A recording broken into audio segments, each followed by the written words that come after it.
am not a minimalist. In fact, I would call myself a maximalist. I mean, I put stuff everywhere. If you've ever seen one of those photos of those 90s rooms with the like magazine covers covering every single inch of the wall, that is what my wall looks like, but it's photos. So yeah, I'm a maximalist in real life, which is directly contrary to a lot of the things that I like to talk about, like minimalism of the mind, keeping a clear and distraction-free mind, minimalism of computing and of software. I firmly believe that, your computer is an extension of your mind, right? So you have to keep your computer as minimal and distraction-free as possible if you want to be getting work done. I firmly believe that. I also believe in minimal and simple software that makes it easy for the user to understand what's going on. And I talk about this a lot. So why am I directly opposite of this in real life? Well, I've got a couple theories on this, and I'm going to talk through them, and I guess you can let me know whether I'm crazy or not. If you disagree with this, feel free and let me know why I'm totally wrong. But anyways, so my first thought is this, okay? My first thought is that you absolutely do not need a distraction-free setup in order to actually accomplish what you want to accomplish. And the reasoning that I have for this is this, okay? I am the type of person that absolutely cannot multitask. I cannot be distracted by anything. I literally cannot afford to be distracted, because if I was distracted, I wouldn't get work done. I can only focus on one given thing at any time, and I have to lock in entirely on that thing.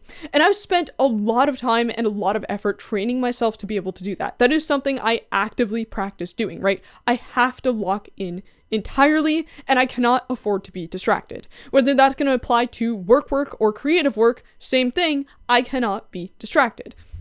So why then would I have such a cluttered space here? Why would I have a house that's got all sorts of my like odd collections of cool stuff that I've gotten from all sorts of places? I've got a fair amount of like books sitting here. I've got my photos. I've got musical instruments sitting right here. I've got my keyboard, my guitar, and my violins over there. Yet I'm not thinking about making music when I'm trying to work, and vice versa. So how does this actually work? Well, I think this, okay? I think if you do have an absurdly messy house or apartment, if you have an absurdly messy living space, yes, that is probably going to impact your mind in terms of not being able to focus. But if you have a relatively clean and organized space, even if you've got a lot of stuff like I do, like I would say I'm pretty clean and organized. Like this isn't messy. I've got a fair amount of stuff, but it's not messy.